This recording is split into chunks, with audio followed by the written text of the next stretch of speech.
Habari gani Mwanakeo TV, kama ni mara yako ya kwanza, tafadhali subscribe na turn on notification. Karibu katika ulimwengu wa siasa. Jina langu ni Mwanakeo TV.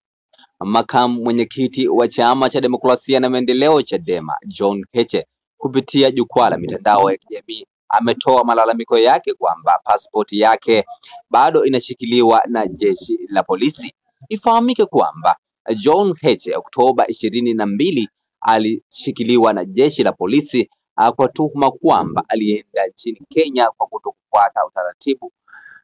Na nukuu hichi ambacho ameandika John Heche katika mtandao wa Twitter kutokana na malalamiko yake kwamba pasipoti yake ya kusafiria bado inashikiliwa na jeshi la polisi, na nukuu: wiki nzima tangu niachiwe na jeshi la polisi nimekuwa nikidai pasipoti yangu ili nisafiri kwa ajili ya kupata matibabu bila mafanikio. Hakuna sababu yoyote ya vyombo vya dola kuendelea kushikilia pasipoti yangu.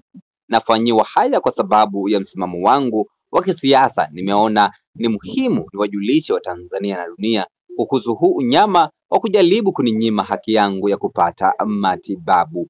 Mwisho wa kunukuu hichi ambacho ameandika makamu mwenyekiti wa Chama cha Demokrasia na Maendeleo Chadema, ambaye ni John Heche. Una maoni gani? Tafadhali shusha maoni yako katika sehemu ya comment section. Kiufupi, John Heche anasema wiki nzima tangu achiwe na polisi amekuwa akifuatilia pasipoti yake, lakini pasipo kupata mafanikio. Bado hajapata mafanikio ya kupata pasipoti yake, na anataka kutoka nje ya nchi kwa ajili ya kwenda kufanyiwa matibabu. Na anasema hakuna sababu ya msingi yote ambayo inafanya vyombo vya dola viendelee kushikilia pasipoti yake, na akasema anafanyiwa hivyo kwa sababu ya msimamo wake wa kisiasa, na ameona ni muhimu awajulishe wa Tanzania na dunia kwa jumla kuhusu kitendo ambacho anafanyiwa. Anasema ni kunyima haki yake ya kupata matibabu.